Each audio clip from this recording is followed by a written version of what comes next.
نہیں ہے۔ اتنے میں کیا ہوتا ہے، ابو جہل کہتا ہے اگر ان کو بلاؤ گے، وہ جس گلی سے چلتا ہے اس گلی میں 7 دن 8 دن تک خوشبو پھیلا کے جاتا ہے۔ اگر ان کو بلاؤ گے، اگر تم اس کے خوشبو کے پیچھے اسلام قبول کر لیے، ایک اور بابا آ گیا۔ تو حبیب یمنی کہتا ہے کہ ٹھیک ہے، اگر اس کی خوشبو سے اگر ہم اسلام قبول کر لوں گا تو ان کو بلایا جائے، جس گلی سے وہ گیا ہے وہ گلی مجھے دکھایا جائے۔ اسی پر حضرت خدیجہ کبریٰ فرماتی ہے، حضور فرماتے ہیں کہ میری شادی کو تم میرے شریک حیات ہوئے 25 سال ہو گیا ہے خدیجہ، کبھی مجھے دروازہ بجانے کی ضرورت نہیں پڑی، تم خود سے دروازہ کھول دیتی ہو، مسئلہ کیا ہے؟ تو خدیجہ کبریٰ کہتی ہے یا رسول اللہ، آپ جب دوسرے چوراہے پہ رہتے ہیں، اپنی چوراہے پہ رہتے ہیں، آپ کی خوشبو گھر تک پہنچ جاتی ہے اور مجھے احساس ہو جاتا ہے، مجھے معلوم ہو جاتا ہے، میں دروازہ کھولنے کے لیے تیار ہو جاتی ہوں۔ اب حبیب یمنی بھی چونک گیا کہ خوشبو سے بھی پریشان نہیں کر سکتا۔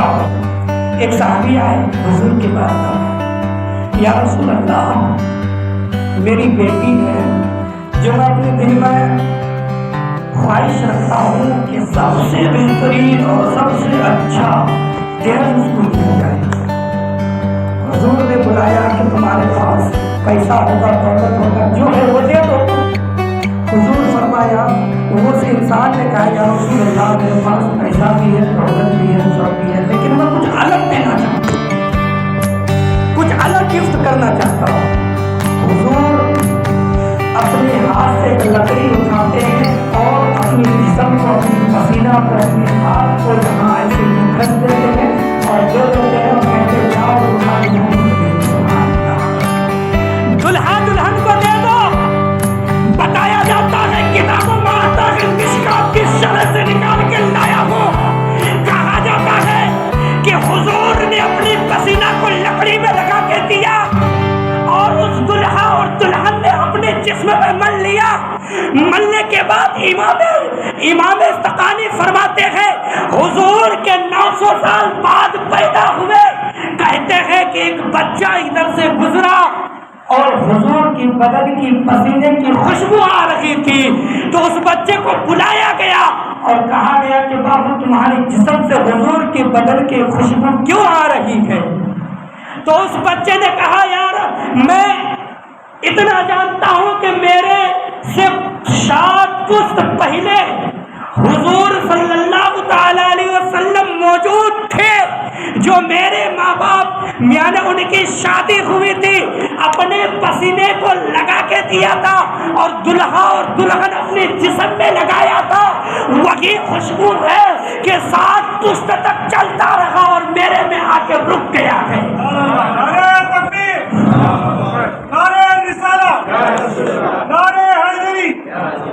تو اندازہ لگائیے 7 پشت تک وہ خوشبو رہا۔ اب حبیب یمنی کہتا ہے کہ اس کو بلاؤ، ہم دیکھتے ہیں کیسا انسان ہے۔ حبیب یمنی کی بات ہمارے حضور تک پہنچایا گیا۔ حضور ہمارے نبی صلی اللہ علیہ وسلم فرماتے ہیں ٹھیک ہے کوئی بات نہیں، آؤں گا، کس جگہ آنا ہے، کہاں آنا ہے، کون سی جگہ آنا ہے، میں وہیں پر آ جاؤں گا۔ اتنا کہنا تھا، حضور وہاں تک پہنچ گئے۔ پہنچنے کے بعد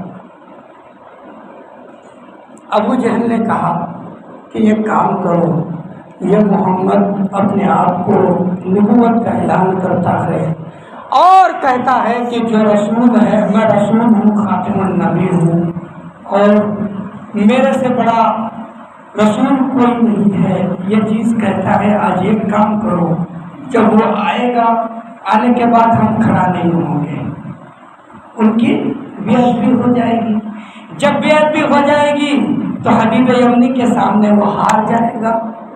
کس نے کہا؟ ابو جہل نے کہا آپ کو دبا سکتے، نے کہا شہباز، یعنی جتنے بھی منافقین تھے اپنے بیچ میں ملا لیے کہ ہم کو کھڑا نہیں ہونا ہے، جب حضور کی آمد ہوگی، جب حضور تشریف لائیں گے اللہ کو گوارا نہیں ہوا۔ اللہ فرماتے ہیں جبرائیل میرے رسول کی بے حرمتی ہونے والا ہے۔ جبرائیل کو ابو جہل کمبخت کو کھڑا کرنا تمہارا کام ہے۔ حضرت جبرائیل امین ابو جہل کے پیچھے آ کے کھڑے ہو جاتے ہیں۔ آنے کے بعد کھڑے ہونے کے بعد حضور کی آمد ہوتی ہے۔ ابو جہل اپنے دوست کو ہاتھ سے کہتا ہے کہ تم کھڑا مت ہونا، وہ اس کو کہتا ہے تم کھڑا مت ہونا، وہ اس کو کہتا ہے تم کھڑا مت ہونا۔ اس کو کیا پتا کہ فاروش بن کے جس کی حفاظت ہوا کرے، شمع کیا بجھائے، جس کی حفاظت خدا کرے۔ تو اندازہ لگا سکتے ہیں جو ہی میرے نبی کی آمد ہوئی ابو جہل اٹھنے کو تیار نہیں ہے، ان کے دوست اٹھنے کو تیار نہیں ہے، اٹھنا نہیں چاہتا ہے۔ جبرائیل علیہ السلام دونوں کان کو پکڑتا ہے اور ابو جہل کو اٹھا کے پھینک دیتا ہے۔ ابو جہل سے پوچھتا ہے اس کا دوست تو اٹھنا نہیں چاہتا تھا، کیوں اٹھا؟ ابو جہل کہتا ہے مجھے معلوم نہیں ہے، میں تو خود ہی سے اٹھ گیا ہوں۔ اس کے ساتھ اس کا دوست بھی اٹھ گیا، اس کی پوری ٹیم اٹھ گیا، اٹھ کے کھڑے ہو گیا ہے، حضور کی استقبال کے لیے لگ گیا ہے۔ جو کہ حضور کی استقبال کے لیے لگا ہے تو کہا جاتا ہے، حضور فرماتے ہیں کہ اب اس کے کان کو چھوڑ دو۔ جو ہی کان کو چھوڑتا ہے ابو جہل دھان سے گرتا ہے۔ سبحان اللہ، سبحان اللہ۔ بات سمجھ میں آ رہی ہے آپ کو؟ اگر بات سمجھ میں آ رہی ہے تو ایک بار کہیے سبحان اللہ آہستہ۔ ماشاء اللہ گوپال پٹنم والے اگر آہستہ سبحان اللہ کہتے تو اتنی آواز آتی ہے، تھوڑا نارمل ٹائپ پہ کہیے ماشاء اللہ۔ یہ شاعر کہتا ہے نا، کون کہتا ہے کہ جواں جنت جائے گا بوڑھا نہیں جائے گا؟ کون کہتا ہے کہ جواں جنت جائے گا بوڑھا نہیں جائے گا؟ ارے محمد کا غلام کبھی بوڑھا ہو ہی نہیں سکتا۔ کیونکہ حدیث سے پاک بھی ہے نا، قیامت کے دن کیا عمر میں اٹھایا جائے گا انسان کو۔ تو ہمارے نبی تشریف لائے، بات کو غور سے سنیے گا۔ جب میرے نبی، جب آپ کے نبی، جب کائنات کے نبی، جب پوری کائنات کے رسول تشریف لاتے ہیں، حبیب یمنی کہتا ہے کہ میں نے آپ سے 2 سوال کرنے کے لیے آیا ہوں۔ تو حبیب یمنی کہتا ہے میں نے انداز کر لیا کون جھوٹا ہے کون سچا ہے، کیونکہ ابو جہل نے کہا کہ میں نہیں اٹھوں گا، لیکن اٹھنا پڑا۔ اسی میں انداز ہو گیا کہ ابو جہل جھوٹا ہے اور محمد سچا ہے۔ تو محمد سچا ہے۔ حبیب یمنی کہتا ہے میں 2 سوال لایا ہوں آپ کے لیے۔ پہلا سوال میرا میں کروں گا، آپ کو جواب دینا پڑے گا۔ دوسرا سوال وہ ہے کہ آپ ہی کو کرنا پڑے گا، آپ ہی کو جواب دینا پڑے گا۔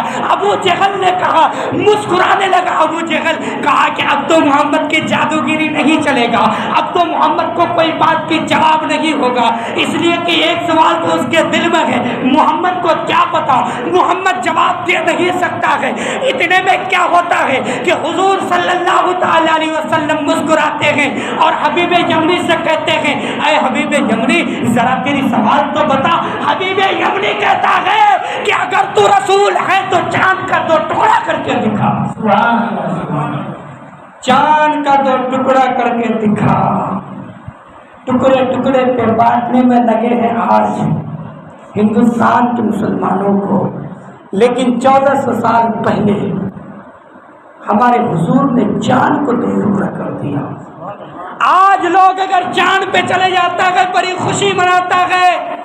ہمارے نبی تو معراج پہ آج سے 1400 سال پہلے 7ویں آسمان میں گئے تھے، لیکن ہم کو اس بات کی خوشی ہے کہ محمد کو تو نہیں دیکھے ہیں، محمد کے نام سے ایسے پروگرام کر کے اپنے آپ کو جنت کا حقدار بنا لیتے ہیں۔ نعرہ تکبیر، نعرہ تکبیر، نعرہ رسالت، نعرہ رسالت، مسلک اعلیٰ حضرت زندہ باد، مسلک اعلیٰ حضرت زندہ باد، سرکار کی آمد، سرکار کی آمد، نعرہ تکبیر۔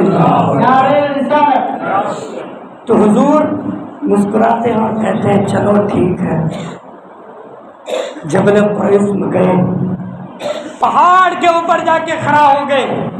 کھڑے ہونے کے بعد کہتا کہ فوراً اپنی ہاتھ کو یوں کرتا ہے, بادل اپنی جگہ سے ہٹ جاتا ہے. کیوں کہ چاند کو جب 2 ٹکڑے کیے گئے تھے تو اس وقت کسی روایت میں آتا ہے کہ دوپہر کا ٹائم تھا, کسی روایت میں آتا ہے کہ شام کے ٹائم تھا. بہرحال جو ٹائم ہو, دوپہر کا ٹائم میں نے کثیر کتابوں میں پڑھا ہے, تو دوپہر کا ٹائم تھا. بادل ہٹ گیا. حبیب یمنی کو ہمارے نبی کہنے لگے بتاؤ کیا چاند کو 2 ٹکڑا کر دیا جائے؟ حبیب یمنی کہتا ہے کر دو. ہمارے نبی یوں اشارہ کرتے کہ چاند کا 2 ٹکڑا ہو جاتا ہے. بتایا جاتا ہے کہ یہ پورب کی طرف ہوتا ہے تو یہ پچھم کی طرف ہوتا ہے.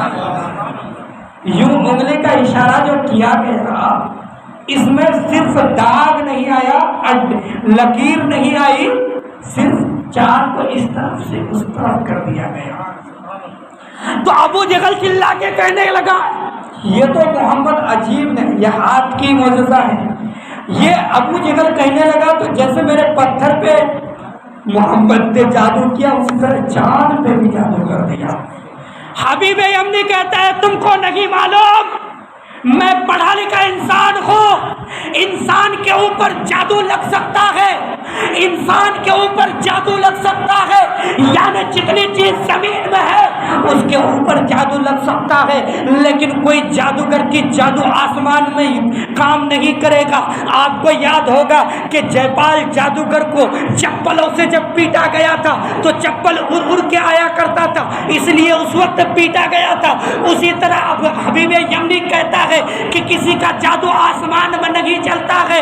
محمد رسول اللہ صلی اللہ تعالی علیہ وسلم فرماتے ہیں کہ اگر یہاں پر ہم ہیں, آپ ہیں, اگر آپ کو شک ہو کہ محمد نے چاند پر بھی جادو کر دیا ہے تو جو لوگ جنگلوں میں ہیں, جو لوگ دوسری جگہ گیا ہوا ہے, آنے کے بعد پوچھ لینا کہ چاند 2 ٹکڑا ہوا تھا کہ نہیں. پھر حضور فرماتے ہیں کہ سنو سنو حبیب یمنی, اب میں چاند کو ملا دوں یا قیامت تک کے لیے ایسا ہی رہنے دوں؟ قیامت تک کے لیے اگر حبیب یمنی ایک بار بولتا تھا کہ قیامت تک کے لیے ایسے ہی رہنے دو تو آج تک چاند 2 ٹکڑا رہتا تھا. لیکن حبیب یمنی کو گوارا نہیں تھا. تو اتنے میں کیا ہوا, ہمارے حضور یوں اشارہ کیے, چاند ایک ساتھ مل گیا.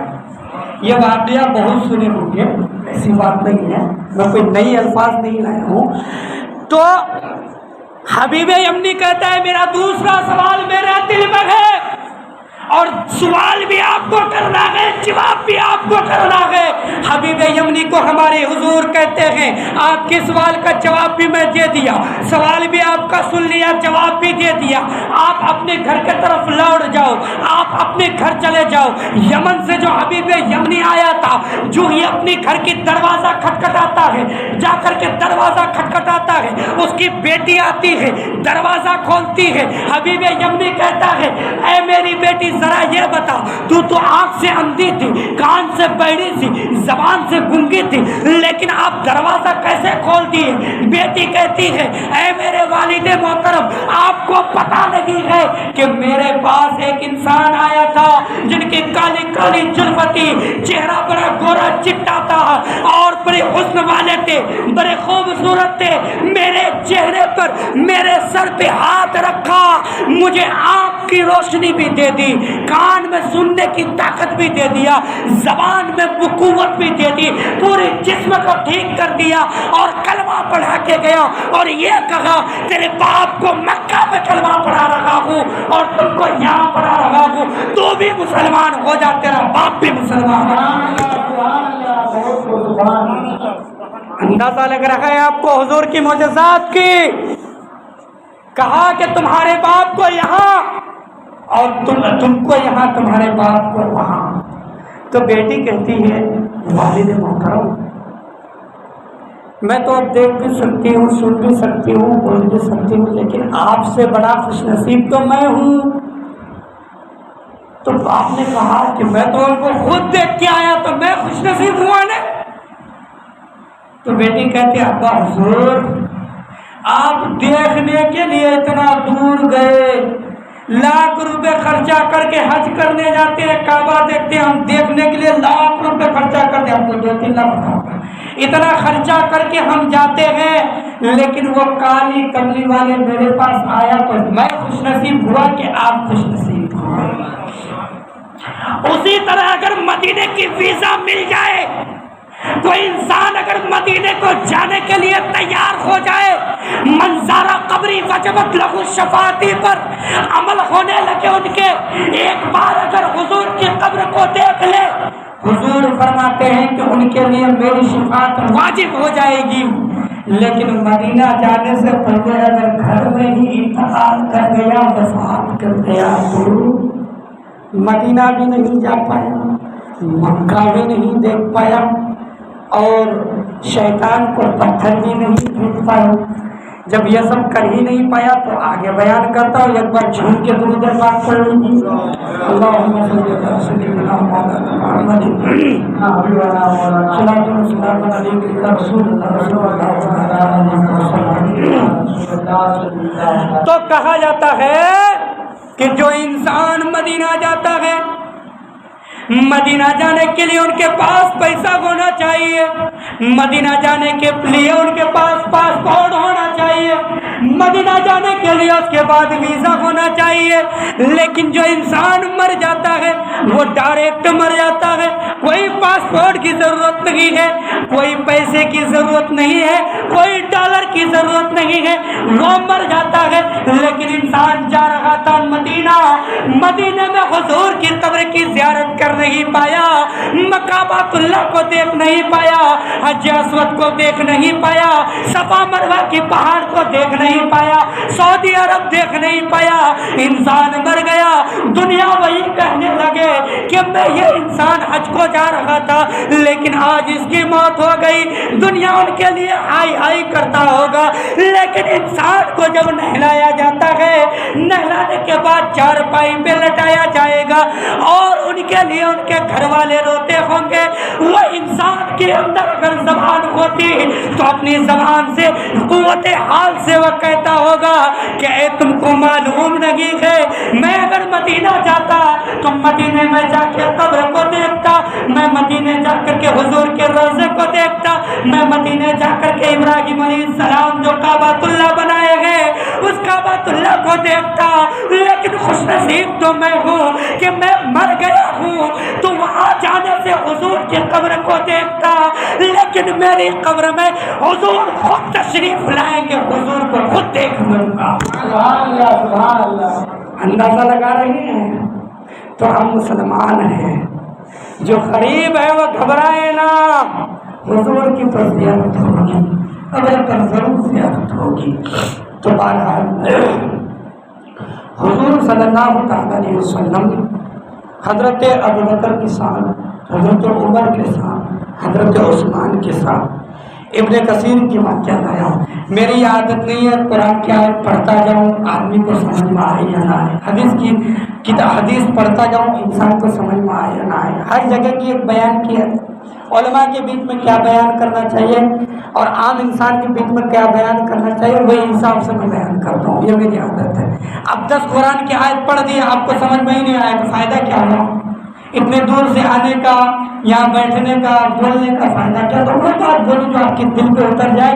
اللہ کرے آپ کے دل پہ میری بات اتر جائے اور آپ کے دل میں بات اترنے کے ساتھ ساتھ میری محبت پیدا ہو جائے. آپ کے دل میں میری محبت پیدا ہونے کے ساتھ ساتھ اللہ نے حضور کے صدقے میں میری بھی مغفرت کر دے اور آپ کی بھی مغفرت کر دے. تو صحابہ کرام کے ساتھ چاروں خلیفے تھے. حضور صلی اللہ تعالی علیہ وسلم پہاڑ کے نیچے جا رہے تھے. حضرت علی نے کہا یا رسول اللہ پیاس لگی ہے, پیاس لگی ہے, پانی کا کوئی یہ نہیں ہے. آج بھی سعودی میں مہنگا پانی ہو, اس وقت بھی تھا. حضور فرماتے ہیں کہ جاؤ اس پہاڑ کے پیچھے, یہ خبشی جاتا ہے,